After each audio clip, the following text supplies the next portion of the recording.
ये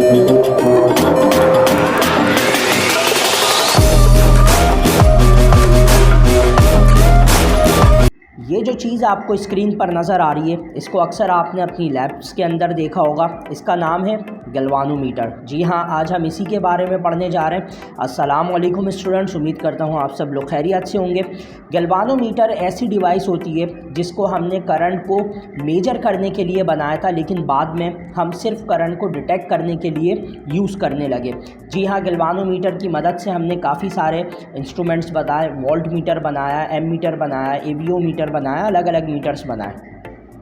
तो सबसे पहले हम इसकी प्रिंसिपल को डिस्कस कर लेते हैं। प्रिंसिपल इसका जो बेसिकली होता है वो इस तरह से वर्क करता है कि एक कॉइल लगा होता है, उस कॉइल को जैसे ही हम करंट देते हैं वो टॉर्क एक्सपीरियंस करता है, रोटेट कर जाता है। इसके बाद हम इसकी कंस्ट्रक्शन को डिस्कस करते हैं। कंस्ट्रक्शन बेसिकली इसकी 5 चीज़ों के ऊपर डिपेंड करती है: मैग्नेट, कॉइल, सिलेंडर, स्प्रिंग और पॉइंटर के अंदर। अब मैग्नेट का क्या काम होता है, कॉइल, सिलेंडर, इन चीज़ों का क्या काम होता है, इनको हम डिस्कस कर लेते हैं एक एक करके। कॉइल हमारे पास बेसिकली क्या चीज़ होती है, रेक्टेंगुलर कॉइल होता है जिसके अंदर हमने मल्टीपल टर्न्स दिए हुए होते हैं मेटालिक फ्रेम के ऊपर, और इसके अंदर बेसिकली हम कॉपर वायर यूज़ करते हैं। दूसरे नंबर पर हम आ जाते हैं सिलेंडर के अंदर। सिलेंडर हमारे पास एक सॉफ्ट आयरन कोर होता है जो बेसिकली हमारे पास कॉइल के अंदर रखा जाता है ताकि कॉइल की मैग्नेटिक फील्ड की जो स्ट्रेंथ है उसको इंक्रीज़ किया जा सके, और इंक्रीज़ होने की वजह से वो जो टॉर्क होता है एकदम प्रॉपर वो प्रोड्यूस करती है। तीसरे नंबर पर हम डिस्कस करते हैं मैग्नेट को। मैग्नेट हमारे पास बेसिकली हॉर्स शू होता है, और जो इसके दोनों एंड्स होते हैं उनको हम कॉन्केव बना देते हैं ताकि फील्ड जो है वो यूनिफॉर्म और स्ट्रॉन्ग हो जाए। थर्ड नंबर पर स्प्रिंग सबसे इम्पॉर्टेंट पार्ट प्ले करता है इस गैल्वानोमीटर के अंदर, क्योंकि कॉइल की जो रोटेशन होती है और डिफ्लेक्शन और रीस्टोरिंग जो होती है वो इसी स्प्रिंग की बदौलत होती है। अगर स्प्रिंग नहीं होगा, पॉइंटर डिफ्लेक्ट तो कर जाएगा लेकिन वापस अपनी पोजीशन के ऊपर नहीं आएगा। वर्किंग में इसको डिस्कस करेंगे। फिर वो आ जाता है हमारे पास पॉइंटर।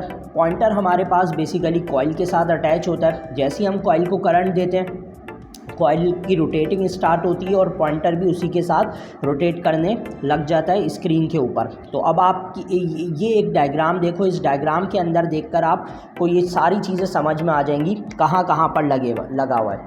कॉइल आप देखो, ये जो रेक्टेंगुलर टर्न्स हैं ये कॉइल है, और उसके अंदर जो गोल सा नज़र आ रहा है सॉफ्ट आयरन कोर है। ये डायग्राम अगर ना बना सको तो ये मैंने एक पेन से डायग्राम बनाई है। अपने पेपर के अंदर आप इस तरह से डायग्राम बना सकते हो और उसको लेबल आउट कर सकते हो।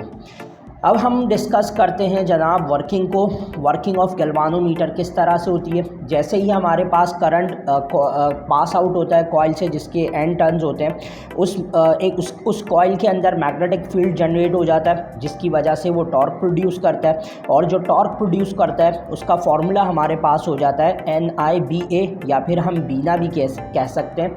ये जो आपको डी लिखा हुआ नज़र आ रहा है, इसको आपको सबस्क्रिप्ट के अंदर छोटा सा बनाना है।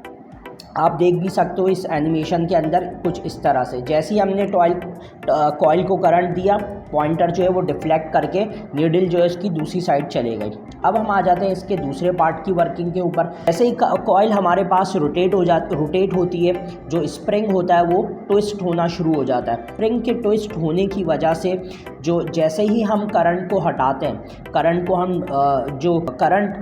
उस कॉइल के अंदर जा रहा होता है, जैसे ही वो कट ऑफ होता है वही जो ट्विस्ट हो जाता है उसको वापस जो है वो अपनी जगह के ऊपर लेकर आ जाता है। तो जैसे जैसे कॉइल की रोटेटिंग स्टार्ट होती है उसकी जो रोलिंग टॉर्क होता है वो भी जो होता है वो बढ़ना शुरू हो जाता है। जितनी ज़्यादा डिफ्लेक्शन, जितनी ज़्यादा रोटेटिंग, उतना ही ज़्यादा रिस्टोरिंग टॉर्क होता है।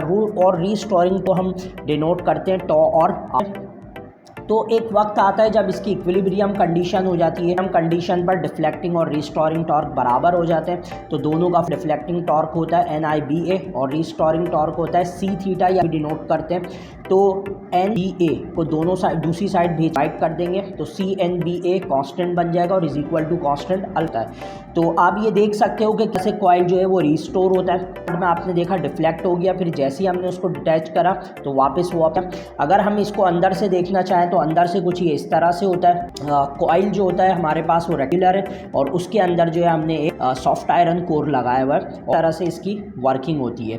तो ये जो टॉपिक है हमारे पास बहुत इंपॉर्टेंट टॉपिक होता है पेपर के हवाले से, इसको आपने लाजमी अटैम्प्ट करना है। तो इंशाल्लाह बहुत जल्द हम अपनी वीडियो के अंदर मिलते हैं। अपना ख्याल रखिएगा। अल्लाह हाफिज़।